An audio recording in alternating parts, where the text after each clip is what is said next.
अस्सलाम वालेकुम प्यारे बच्चों, कैसे हो? देखो students, this is class 12th and the chapter is atoms and न्यूक्लियई.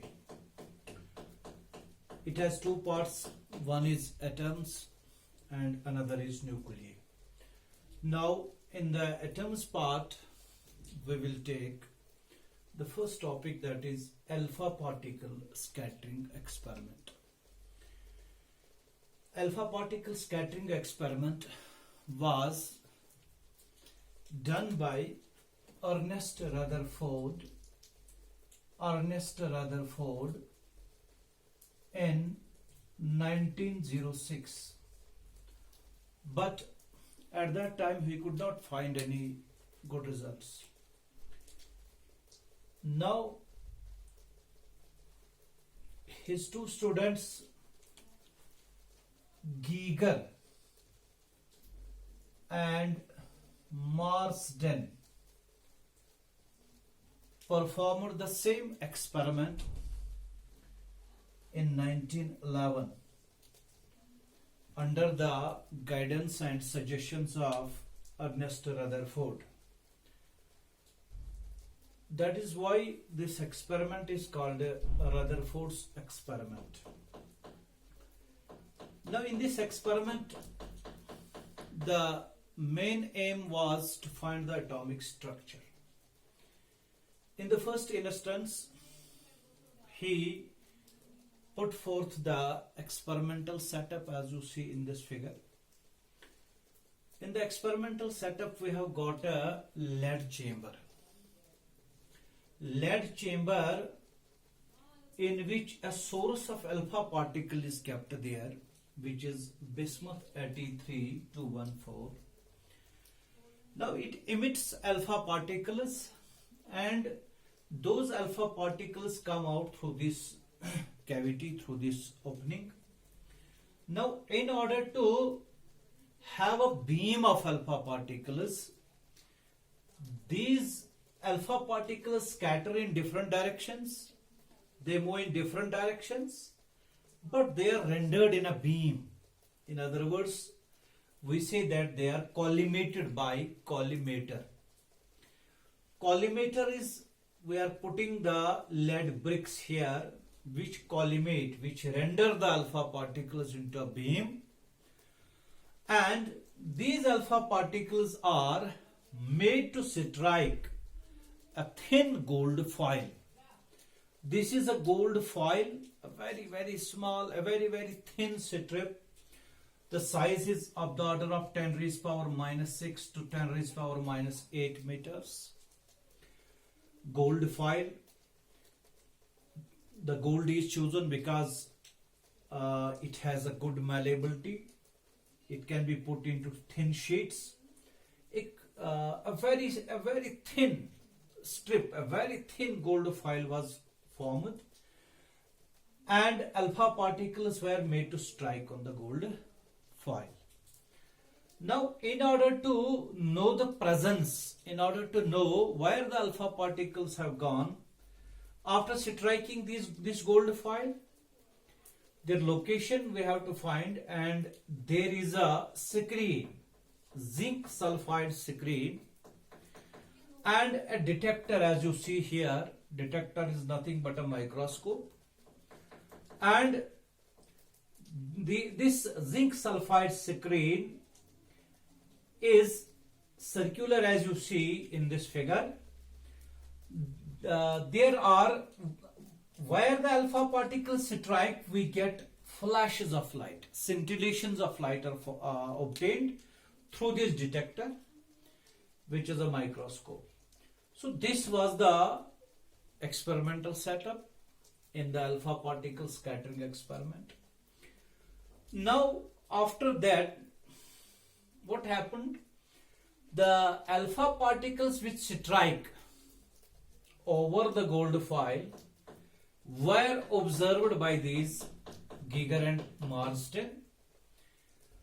The various observations and conclusions were drawn out of it. The first point, as you see, most of the alpha particles were seen going undeviated within the strip, within the atom. About 99.86% of the alpha particles which were emitted by this source and which were incident on the gold foil, out of that 99.86% of the alpha particles remain undeviated, which simply means that most of the space in the metal is empty. This was the first observation, and the result was that most of the space was empty. The second point, it was seen a very few alpha particles were seen deviated at various angles from 0 to pi. That means some alpha particles were seen going undeviated. That means the angle of deviation was nearly 0 degree. After that, very few alpha particles were seen deviating through the angle 0 to pi. That means above 0, which implies the deviation of this second point, which implies that there must be a positive charge present in the atom of the gold foil. Why? Because as you know, what is this alpha particle? As you are aware of the fact, we have not introduced it because you know it. Alpha particle is nothing but helium nucleus. It is helium nucleus, or we can say it is doubly ionized helium atom, or it is helium doubly ionized helium, it is ion. Simply we say it is helium nucleus having 2 protons, having 2 neutrons. That means it is having positive charge plus 2e positive charge. So it is a positively charged particle. When we see the deviation of these alpha particles after striking the gold foil, what do we observe? We observe that there must be also positive charge present inside the atom. First point. Second point is that there are deviations for these very few alpha particles. A few alpha particles are deviated. It means, because most of the alpha particles remain undeviated, it means that positive charge is not scattered, it is not distributed. It is somehow at a particular place within the atom. ये कहीं सिमट गया है charge, positive charge, there is positive charge. अगर ये distribute होता है जिस तरह थॉमसन प्लम पुडिंग मॉडल ने कहा था कि पॉजिटिव चार्ज जो है वो बिल्कुल यूनिफॉर्मली डिस्ट्रीब्यूटेड है और उसमें एम्बेडेड है नेगेटिवली चार्ज इलेक्ट्रॉन्स, तो खैर उसके हिसाब से यहां नहीं है. What is there, these positive charges must be densely, they must be at some particular place. And the third point is very few alpha particles, that is 1 in 8,000 were deviated through large scale angles. As you see, this is the angle. अगर straight जाता तो ये है, this is 0 deviation. This is deviation greater than 0 degree, and this is deviation greater than 90 degree. So 1 in 8,000 alpha particles, that means a very few alpha particles suffer a very large scale angle, large angle deviation, which still means that there must be some positive charge at a particular place within the atom. And the One more point was there, very few alpha particles. That means 1 in 10 raised power 6 suffer an angle of deviation equal to 180 degree. That means those alpha particles bounced back, and that their number was very small. Their number was very few. 1 in 10 raised to power 6. This bouncing back of the alpha particles also tells us that there is a dense matter within the atom of the gold foil, where the total positive charge is concentrated and where the total mass of the atom is concentrated. Because an alpha particle is a heavy particle, helium-24, and it's a heavy, it is a charged particle, so there must be a collision.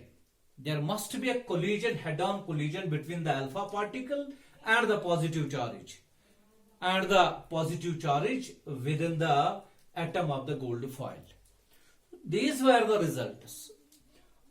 Now Rutherford, after these observations, Rutherford put forth the graph.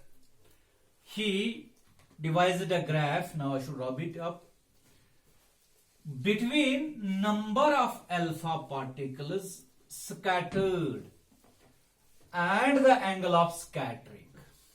The next point was graph between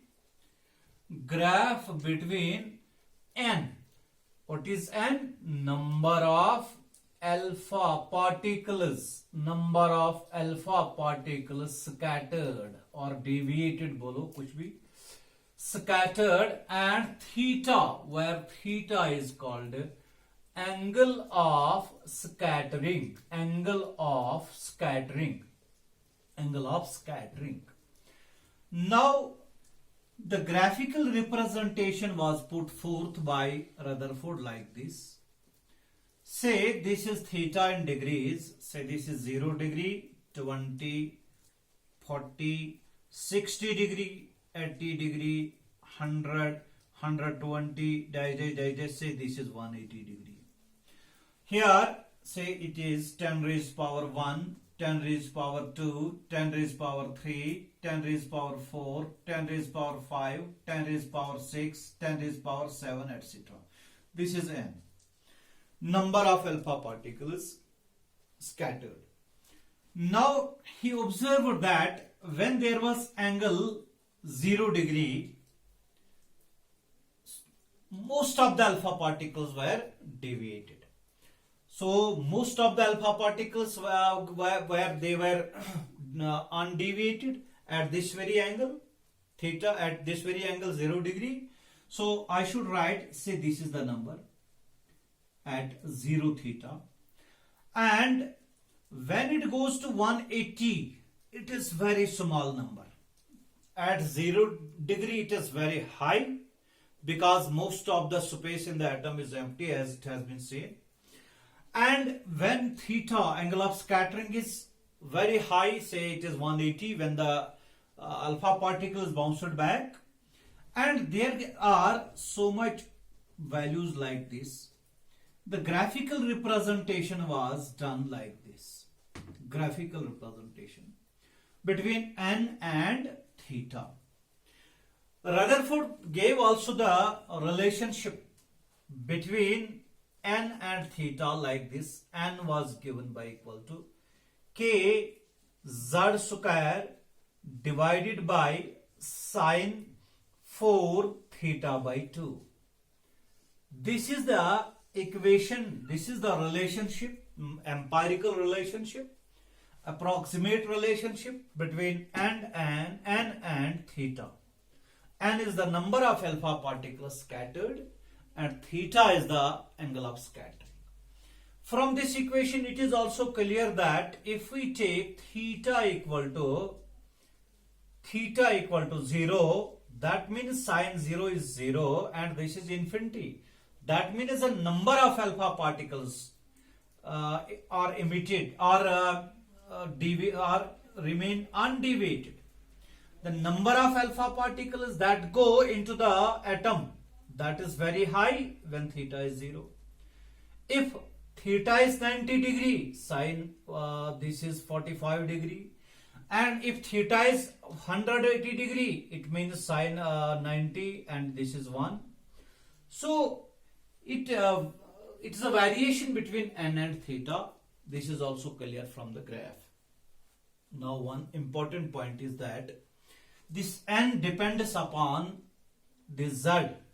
If we take the gold file, z is 79 as you know, but Rutherford performed the same experiment for a number of elements. That is why the z appears here. That means n is different for different z. For a particular, for example, we will fix the value of theta. Particular value, we will fix a particular value to theta.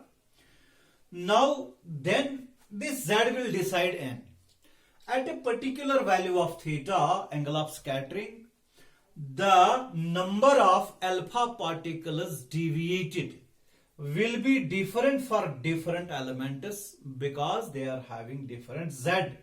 This is the point clear. Now, after this, these conclusions, Rutherford put forward the following points, which is called Rutherford's nuclear model of atom. The first point, he said that most of space in atom is empty, because you know 99.86% of alpha particles remained undeviated. Most of the space in the atom is empty. Second point, he said that there is a central part of the atom, central part of the atom, which he called a nucleus. This is the term coined by Rutherford at first times. Central part of the atom called a nucleus is a dense matter where total mass of atom and total positive charge is concentrated.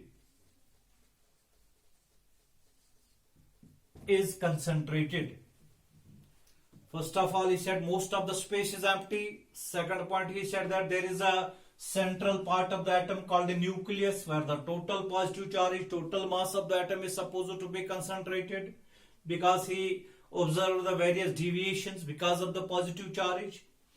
Third point, he said that there are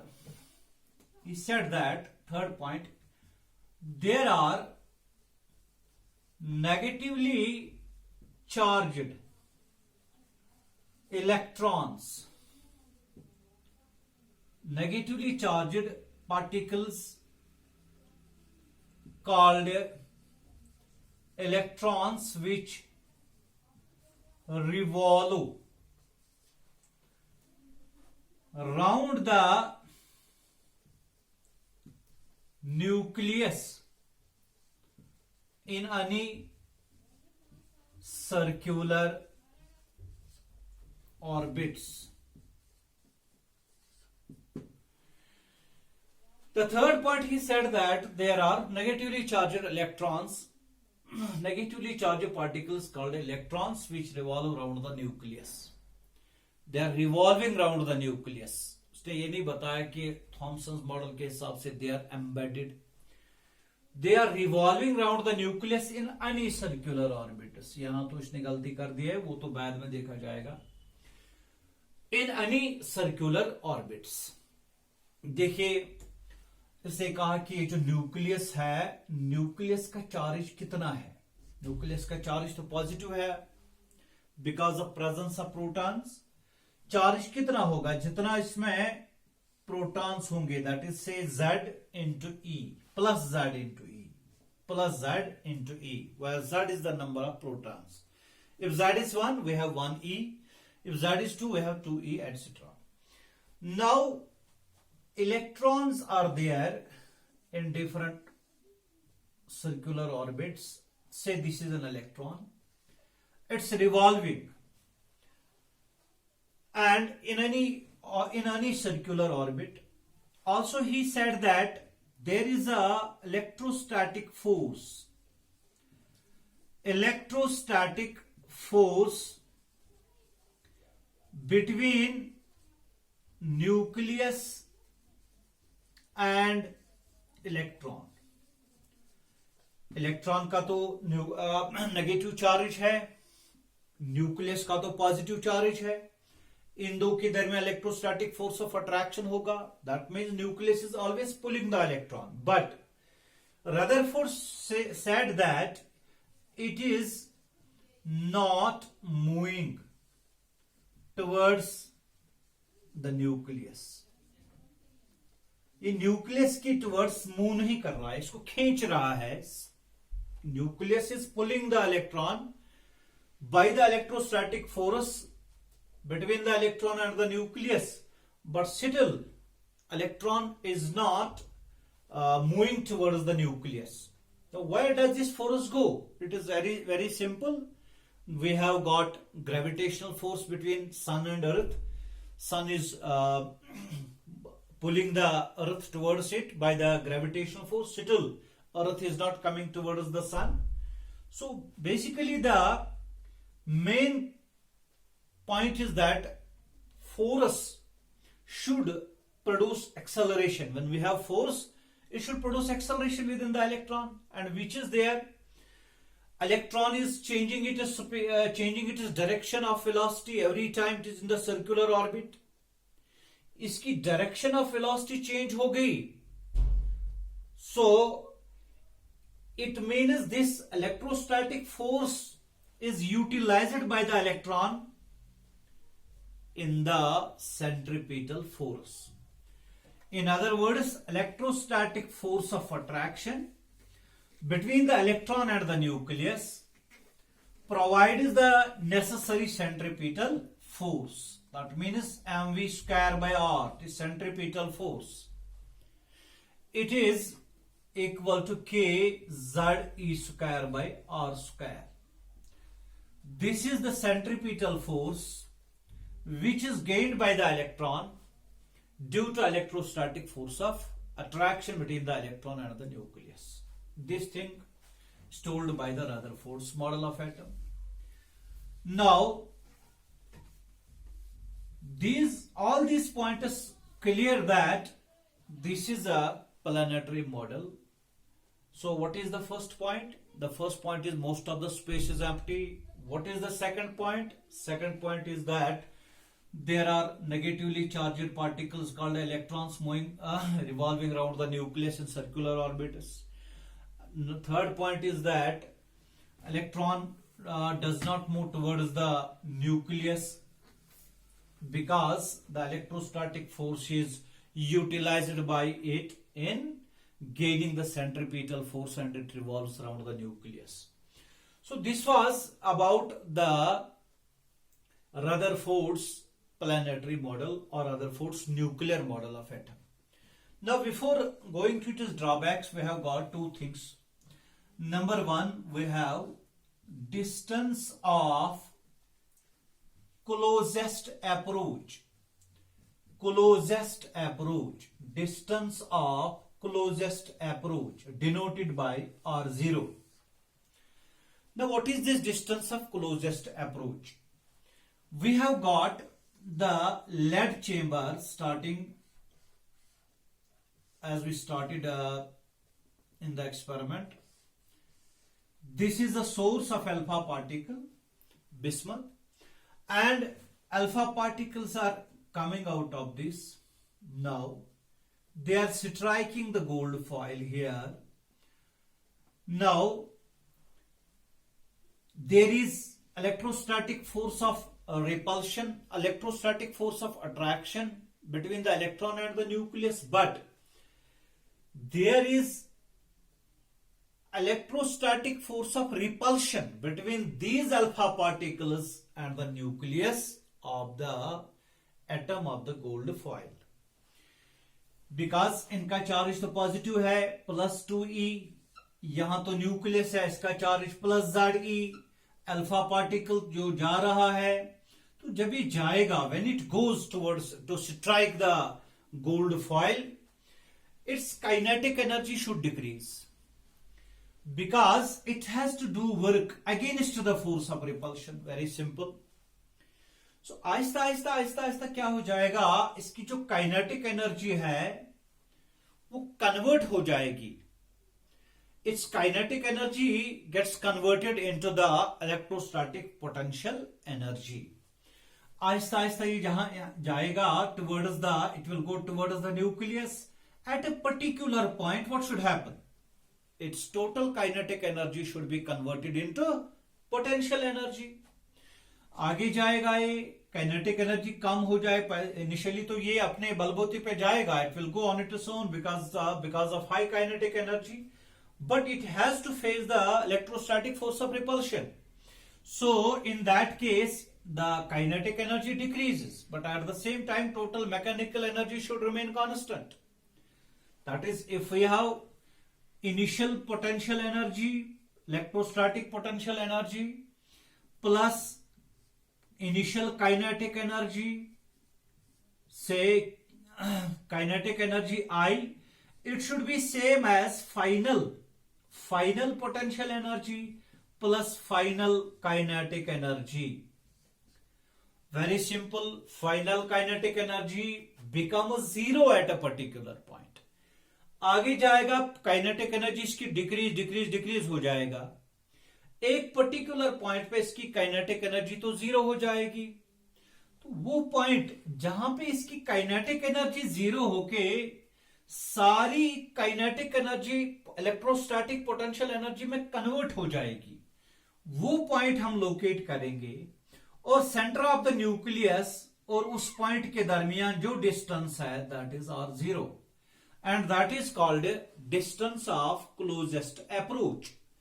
so distance of closest approach is the distance of the alpha particle. It is the minimum distance of the alpha particle from the center of the nucleus of the atom, where the total kinetic energy of the alpha particle becomes 0 and it gets converted into electrostatic potential energy.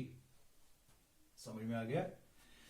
तो यानी कि initially इसकी जो kinetic energy थी, potential energy initially इसकी 0 आएगी. आप कहेंगे कैसे? समझो कि अगर ये डिस्टेंस r0 ये तो स्मॉल है, इसके रेस्पेक्ट में r0 के रेस्पेक्ट में यहां से यहां तक जो डिस्टेंस है वो तो बहुत ज्यादा है. से it can be considered as infinity. It can be considered as, if we have inch and we have a big wall, what will be the comparison? An inch will be very, very small as compared to the height of the wall. Very simple. If this R0 is small value and the distance from this point to this point is very small, very large, so we take it as infinity, and hence the potential energy, as everybody knows, it is UP is equal to K Q1 Q2 divided by R. Electrostatics में से आपने ये पढ़ा होगा. Say R is infinity, so we take potential energy is 0. So this is 0. Kinetic energy is half of mv square, mu square rather, it is initial kinetic energy. and final kinetic energy means K Q1 Q2 divided by R, because it gets equated. And final kinetic energy is 0. This is final potential energy, final electrostatic potential energy plus final kinetic energy, it is 0. This is simply the law of conservation of mechanical energy. So we get the result. We get the point, that is 1 by 2 mu square. It is K Q1. What is Q1? Alpha particle. Alpha particle का charge कितना है? That is 2e plus 2e. What is Q2? It is Ze divided by R, and R is R naught, where R naught is called the distance of closest approach. Now we will find this R naught will be equal to K, this is Ze, to twice K Ze square divided by 1 by 2 mu square. And we will give the equation twice K के बदले 1 by 4 pi epsilon naught 1 by 4 pi epsilon naught into Ze square divided by Ek. Ek means kinetic energy of the alpha particle. This expression gives us the value of distance of closest approach. This distance is very important. Why it is important? Because we will get the estimation of the size or radius of the nucleus. As you must know that the alpha particle that was coming out of the Soros bismuth from the lead chamber, the kinetic energy of the alpha particle ranges from 5 million electron volt to 7.7 million electron volt. 5 million electron volt to 7.7 million electron volt. This is the textbook, NCERT textbook data. Some books give the varied data. 5 million electron volt to 7.7 million electron volt. This is the highest value of the alpha particle energy, kinetic energy. Now if we substitute this kinetic energy maximum value here, so R0 becomes the minimum. So R0 becomes the minimum because we require it. We find the point where the alpha particle stops and then bounces back. So अगर ये alpha particle,